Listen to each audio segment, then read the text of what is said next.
Welcome back to my review of The Eternal Challenge, a journey through the miraculous Quran. I'll be taking us through two chapters in this episode, i.e. what is the Quran and what does it teach, as the first chapter is only 1.5 pages long, yet the two of them together are of reasonable length. So with that said, let us get straight into it with what is the Quran? What is the Quran and how did it come about? Muslims believe that the Quran was revealed to Prophet Muhammad, peace be upon him, by God Almighty through the angel Gabriel. The Quran informs us that Muhammad is the final messenger in a long line of messengers that God sent before him, such as Abraham, Moses, and Jesus, peace be upon them all. This is one of the many unique aspects of the Quran. It acknowledges all of the messengers sent by God. Well, doesn't that depend on who you ask? I mean, excluding prophets of other religions like Hinduism, due to the capitalization of God in this chapter, you still have other supposed prophets like Bai, the founder of the Islamic Church of Baism, who claimed to be an inspired interpreter of the Quran. Or what about Joseph Smith? I mean, the Mormons are very keen on him as a prophet. Of course, you don't accept these people as prophets, just like the Jews don't accept Christ and Christians don't accept Muhammad.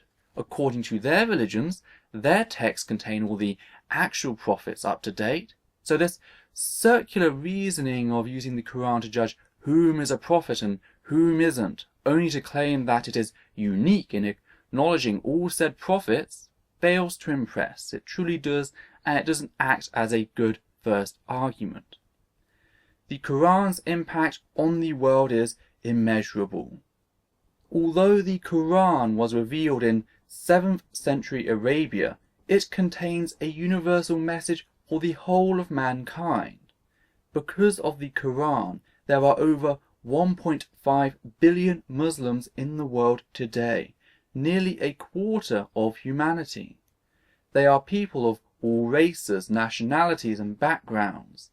Just to give you a practical demonstration of how many Muslims there are in the world, at any given moment, on any day, someone, somewhere, is reciting the Quran.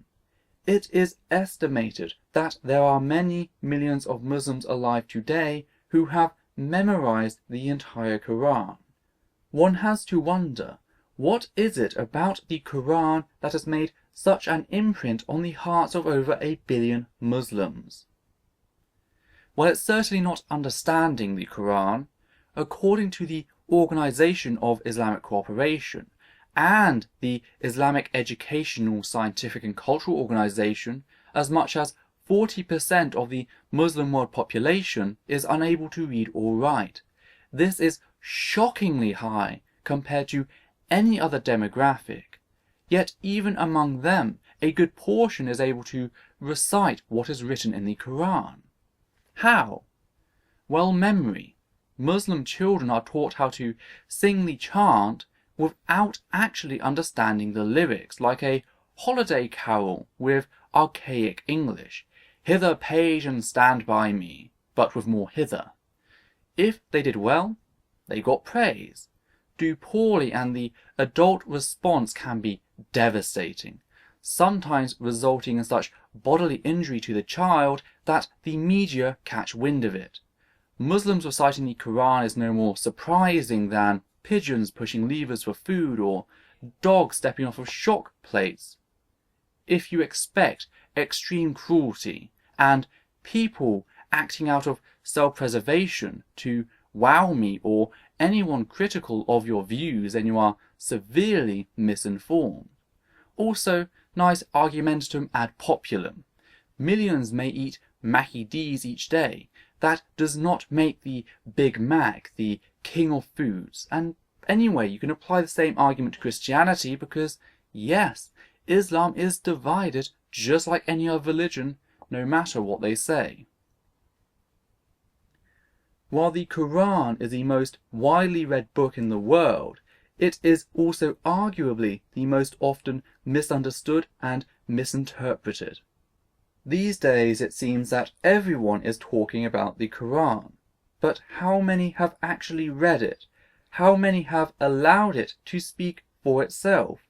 Whether you have read the Quran or not, whether you even heard of the Quran before or not, it has already shaped and influenced your life in ways you cannot imagine.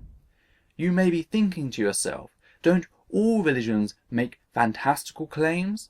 After all, if these ancient books were originally written in the past and we weren't there at the time to witness the events, then doesn't belief in them ultimately derive from blind faith? Muslims don't just believe that the Quran is from God based on blind faith.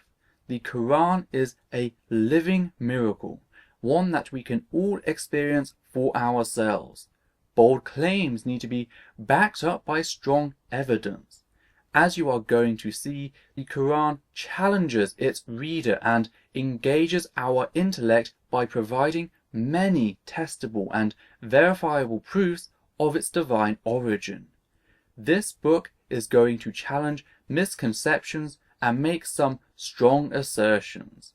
If you are a skeptic of religious books because you think that they are filled with too many fantastical claims and insufficient evidence, then prepare to be surprised. If you have already read the Quran and think that you have seen everything it has to offer, think again. That's a tall claim made there. If your book had been a little bit more humble, I may have been a little nicer. You claim that I shall be surprised, that you will make strong arguments, and that this book will support the Quran rather sufficiently, even though you mention that the Quran speaks for itself. But the bigger you make yourself, the bigger the fall, and you, my friend, are already creaking. So, let us move on to the next chapter and see what is on offer. There is a profound question that each and every one of us reflects on at some point during our lives. Why am I here? What is my purpose? When we reflect upon our own existence, we will come to the realization that at some point in our time we began to exist, since we once did not exist and now we do. It follows that we must have had a beginning. In light of this, the Quran puts forward a simple but powerful argument with regards to our origins. Or were they created by nothing? Or were they the creators of themselves? Or did they create heavens and earth? Rather, they are not certain.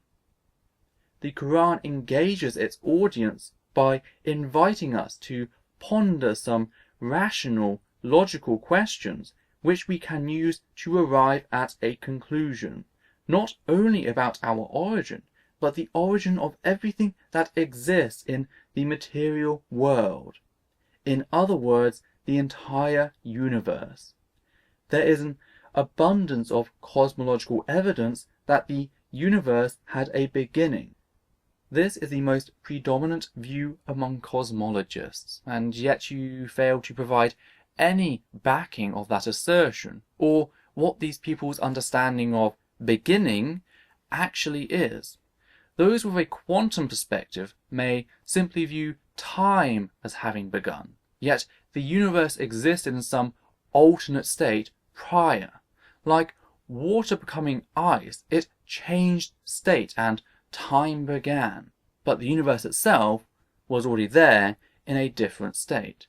You need to clarify this, supply evidence. You can't just assert it as the fact, the reality, when no, I challenge that basis. If we take these questions that the Quran poses and apply them to the universe, then there are three possibilities for its origin. 1. It was created from nothing. 2. It was self-created. 3. It has an external cause. The first possibility is that the universe was created from nothing. Can something really come from nothing? This is impossible.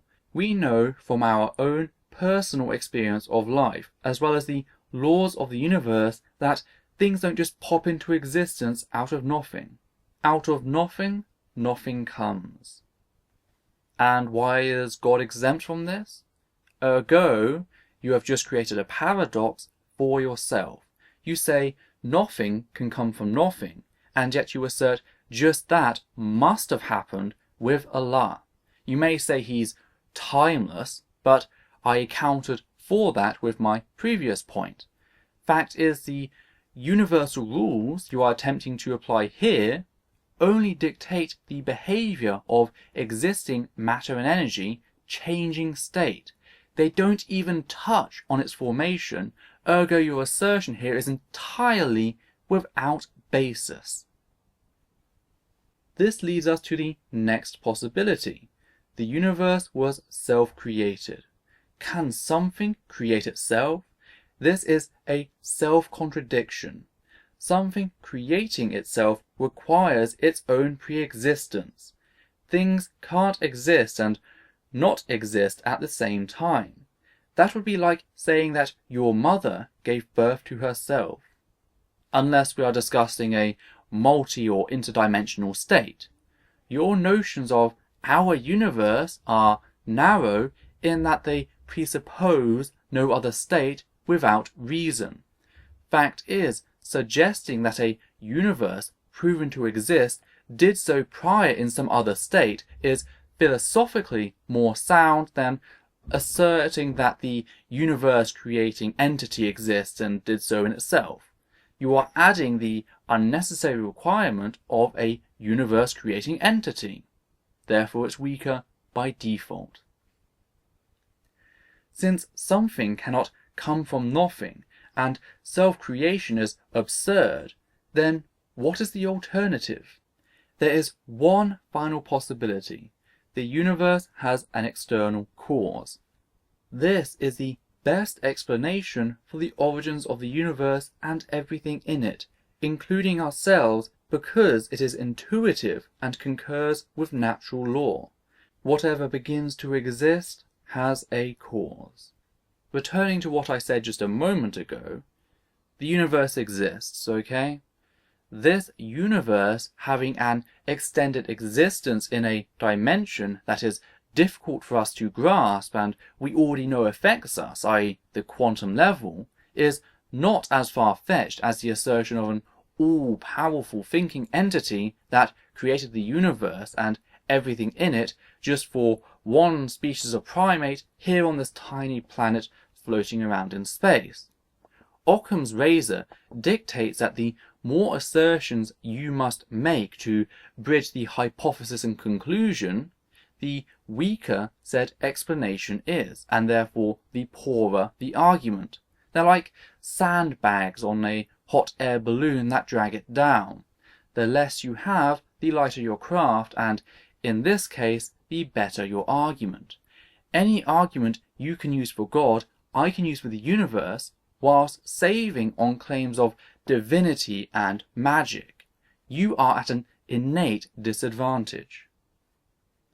One has to wonder, is the creative force behind the universe some random event or intelligent mind? Universal human experience tells us that when we find things working according to systems and laws, something intelligent has made those systems and laws. Not at all. This only applies to social laws, i.e. constructed laws. The word law has several uses both in science and social interaction. Human laws should not be broken, yet they can be broken. That is why we have punishments. Universal laws, on the other hand, unlike constructed aka artificial laws, cannot be broken. If they are, then the law was wrong and must be discarded. Primitive wordplay won't convince a skeptic, so you may as well stop there. Let's take an example of something most of us have and use on a regular basis, the mobile phone. Mobile phones are composed of a few basic elements such as plastic, glass, silicon, and some precious metals. Plastic comes from oil, glass and silicon comes from sand. So basically, what you are holding in your hand is oil and sand. Now imagine if you were walking along in the desert, rich in oil and sand, and you picked up a mobile phone which you just found lying there, would the thought ever enter your mind that this is a product of millions of years of random events? The wind blew, the sun shone, and the rain fell. Lightning struck, the oil bubbled, the camel trod, and after millions and millions of years, the mobile phone formed itself. In reality, is there a chance that this could have randomly formed itself through natural processes? However remotely possible, most of us would simply not accept this as a reasonable explanation. Why then would we accept such an explanation for our universe, which is significantly more complex than a mobile phone? When we observe the planets, solar systems, galaxies, stars, and everything else in the universe, we can see it is highly ordered, with intricate systems and laws in place. What makes you say that the universe is significantly more complex than a mobile phone? What is a unit of complexity? Is it functionality to size ratio? If so, then the universe is nowhere near as complex as that digital device. Is it the sense of control and the absence of chaos? If so, then clearly you have no understanding of just all that goes on in the universe. We are but a slim layer of biological matter clinging to a tiny speck, as all manner of events which have no impact on our lives continue in what we may term as chaos. Another point which has been highlighted to iERRA and their various members by a fellow skeptic is that their ideas on elements making up smartphones are all rather simplistic. Overall, the watchmaker's argument is appallingly bad, even when presented well, which it wasn't here. If the universe were created to harbour human life by an all-powerful entity, then why is it such a pitiful failure? Consider all that dead space out there, all of the uninhabitable environments and the chaos in the cosmos. To paraphrase George Carlin, if this is the best work of an all-powerful being, then it does not belong on their resume. In this we can at least falsify creation with the intent to harbour human life. A good example is the incredible fine-tuning of the universe. Evidence shows that the constants of physics have been finely tuned to a degree impossible for human engineering to achieve, never mind a random event. One such example is the cosmological constant. The Nobel Prize winner and professor of physics, Steven Weinberg, made the following calculation with regards to the cosmological constant. One constant does seem to require an incredible fine-tuning. The existence of life of any kind seems to require a cancellation between different contributions to the vacuum energy accurate to about 120 decimal places. If not, the universe either would go through a complete cycle of expansion and contraction before life could arise, or would expand so rapidly that no galaxies or stars could form. Why Abu Zakaria decided to quote a popular science magazine from now over 20 years ago in a field that is still updating on a day-to-day basis escapes me. Yet what it does show is how Islamic apologetics stagnates science. To have to reach back that far with a plethora of other sources, some actually peer-reviewed, unlike the opinion article here, just displays confirmation bias and little else. It is as if the writer believes I would give up my life on a single quote given without context.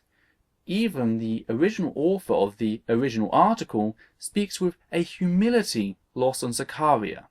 One constant does seem. Yet looks are not what Zakaria will assert from this, instead taking a developing understanding, which has changed by the way, and asserting it as absolute.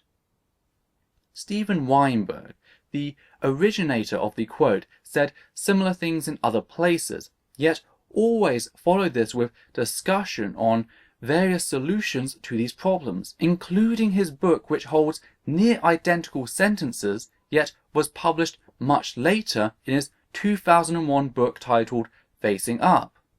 It would be nice for you to explore the context of the quote, as not everyone can gain access to an article 20 years out of date, including myself. Not to mention, this quote seemingly just gets passed from one scientifically deficient circle to another via the internet. Meanwhile, apparently not a single person has thought to approach Weinberg, an open and staunch atheist who knows what he said far better than you, and show him how his own thoughts apparently prove Allah, without a doubt. A rather absurd scenario, but that's to highlight the point. To put it another way, if this constant differed by 1 part in 120 decimal places, then there would have been no chance for life in the universe. This degree of fine-tuning is difficult to imagine because such accuracy represents an incredibly sensitive balance. According to what standard? We do not know which universal constants would allow for life, or even what sort of life would exist were they different. If you changed a constant, carbon-based life forms may be impossible, but a different element could take its place. When you mess around with the laws of physics themselves, anything is possible. So to claim that our set of constants are required for life is one without due basis, as we've only observed one. Not to mention, the fine-tuning argument falsifies your own deity.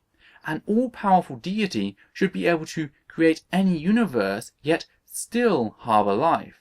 If not, then the constants of the universe and the laws dictating which universes life can exist in are higher than your God, and if that is the case, then your God cannot be all-powerful, as there exists something greater than them. So 2 chapters in, and you have refuted your own God.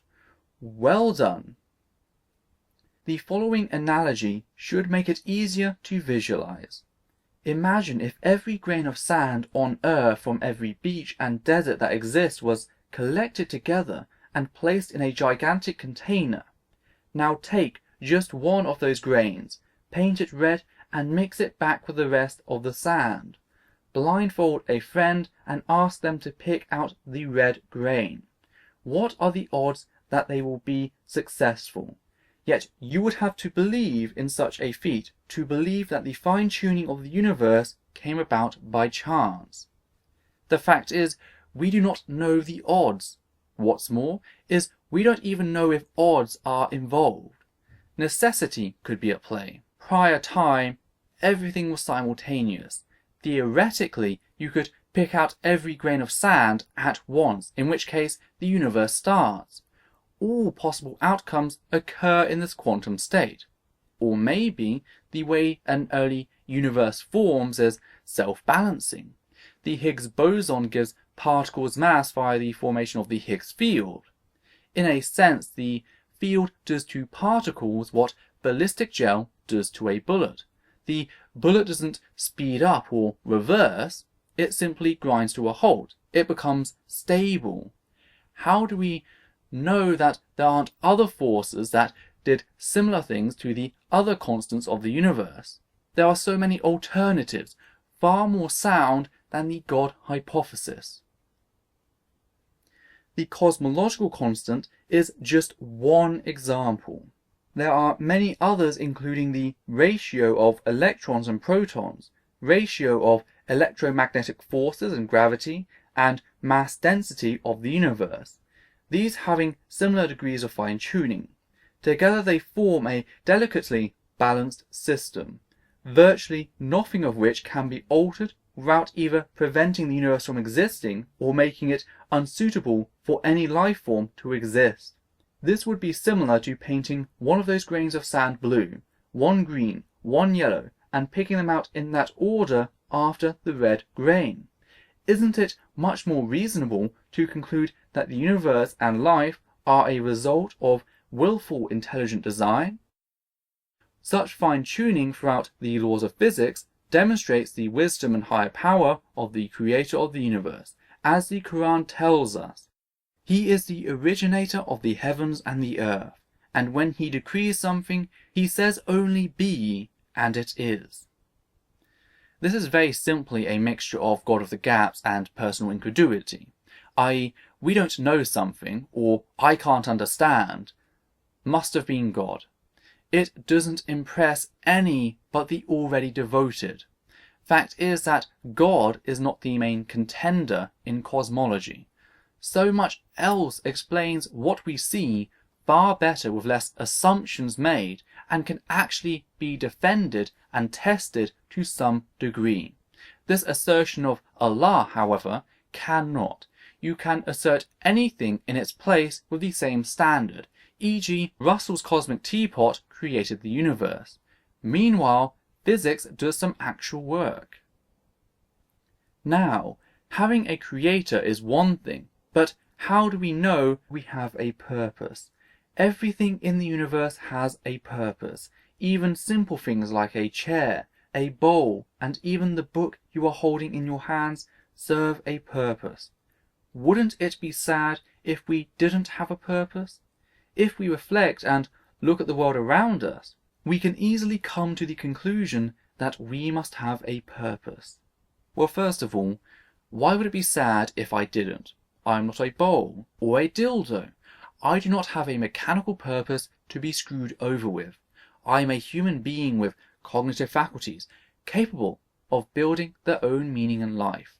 Also, no, looking at the universe suggests that we are lucky to be here at all, not designated to be here with some privileged position. To quote Sagan's Pale Blue Dot, the Earth is a very small stage in a vast cosmic arena. But the fact that a lack of purpose would make you and some of your readers sad is little more than an appeal to emotion. None of that changes reality. None of that proves Allah, and it is certainly not a good evidence-based argument. Rather the opposite. I hope you start picking up your game, as if you don't, it's a long ride for me and my viewers. Think about the vastness of our universe with its billions of galaxies and trillions of planets. The Quran tells us that God did not create all this for no reason. We did not create the heavens and the earth and everything between them playfully. The sun gives us warmth, the clouds give us rain, the trees and animals give us food. Since a lot of systems that God has put in place in our universe are to ensure our survival and well-being, then God must have a purpose in mind for us too. This is what the Quran tells us. It is God who created the heavens and earth, who has sent down water from the sky, and with it brought forth produce to nourish you. He has made ships useful to you, sailing the sea by his command, and the rivers too. He has made the sun and the moon useful to you, steady on their paths. He has made the night and day useful to you, given you some of everything you asked him for. If you tried to count God's favours, you could never calculate them. So the nagging question comes up again. What is our purpose? Again, the Quran has an answer. I created jinn and mankind only to worship me. Now, what do you understand about worship? Most will say prayer. This is correct. However, in the Quran, worship is much more comprehensive than just praying. It includes all acts of obedience that are pleasing to our Creator. Even exercise and eating can be acts of worship if our intention is to stay healthy and strong. So pretty much slavery. You want people to bow down to this divine dictator simply on the whim of some bad science and appeal to emotion. And yet often Dawa apologists wonder why I'm so critical. They never seem to see it. First you have to prove your God exists, a task you have failed to do thus far. Then you must prove why he is worthy of my worship. These are the 2 points which must be met, and as I've noted just again, you haven't. Why perform worship? It is important to understand that our Creator does not need our worship. In fact, the Quran tells us that it is human beings who have a need to worship. We are more than just flesh and bone. We have a spiritual side that also needs nourishing. Many people are wealthy, materially speaking, but are unhappy with their lives because they neglect their spiritual well-being. In order for us to experience true peace, both our bodies and soul need to be in tune with our Creator. Truly, it is in the remembrance of God that hearts find peace. By endeavoring to make every aspect of our lives pleasing to our Creator, we will have a state of constant remembrance of God, and our hearts will be at peace.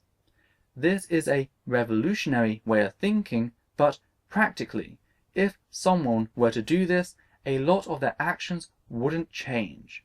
Crucially, however, the thought process behind their actions would, and they would find the inner peace so needed in today's society.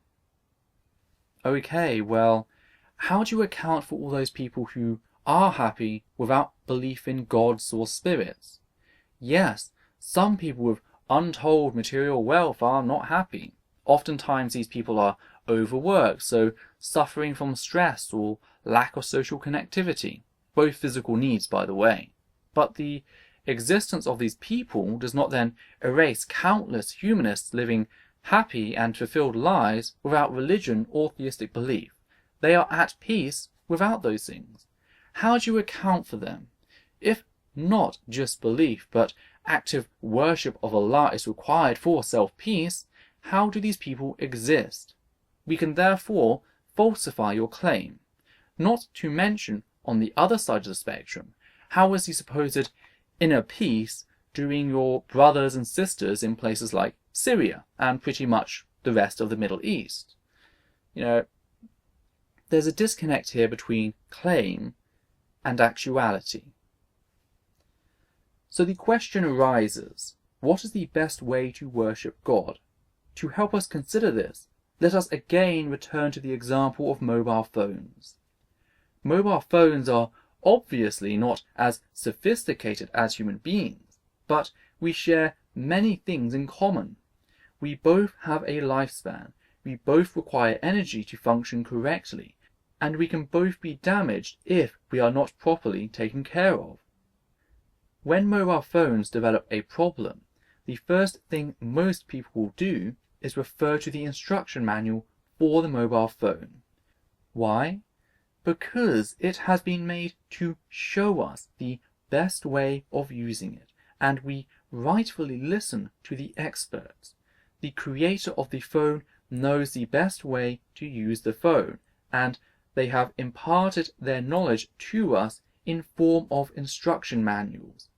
Similarly then, the Quran is like an instruction manual for humanity, as it came from the one who made us, God, our Creator, and He knows us better than we know ourselves. This is why His knowledge and His guidance for how we should live will always surpass any invented human philosophies and ways of life. Except it doesn't. Humanism, for example, as a philosophy, is far more scientifically accurate and ethically sound than Islam and the teachings of the Quran. Also, we have reasons for a philosophy. You believe an all-powerful and all-knowing being, that which is supposedly the definition of perfect, created an imperfect creation that is apparently comparable to a mobile phone and its faults. I expect this level of apparent design from an imperfect engineer, not a perfect creator. A product which is the work of a perfect being should not require an instruction manual and certainly should not break down. If imperfect designers create imperfect products, a perfect designer who can do no wrong should only create a perfect product. Once again, falsifying your notion of a deity. As an engineer, you should certainly understand that basis. Why would an all-powerful, all-wise being send us guidance? Why not just create us and leave us to our own devices? The Quran tells us that as well as having attributes of power and wisdom, our Creator is also the most forgiving and most loving. It is He who brings people to life and will restore them to life again, and He is the most forgiving, the most loving. Our Creator cares about us, and it is out of His mercy that He sent mankind the Quran,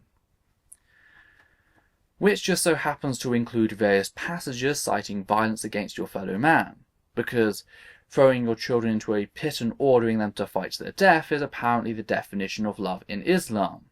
Now, some people are going to be rather insulted by me saying this, but you know what? I'm glad you're insulted. I'm glad you're still human inside, and that within you, somewhere, your morals exist independent of a text which, like all others from the region, is a disgrace upon human ethics. But most of all, I'm glad that my work for the day is done, as I've reached the end of the chapter, so I can now relax. So I'll see you next time. Take care.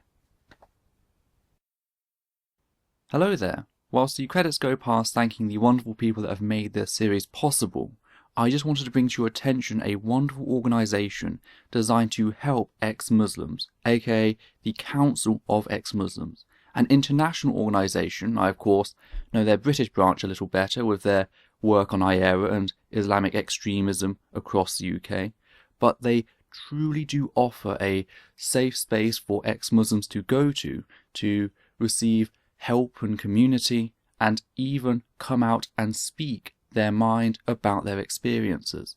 So I've links down below their website, their Twitter, Facebook, YouTube, etc. Go check them out and please support their organisation, as it's a worthwhile cause. And with that said, this is Essence of Thought. Take care and out.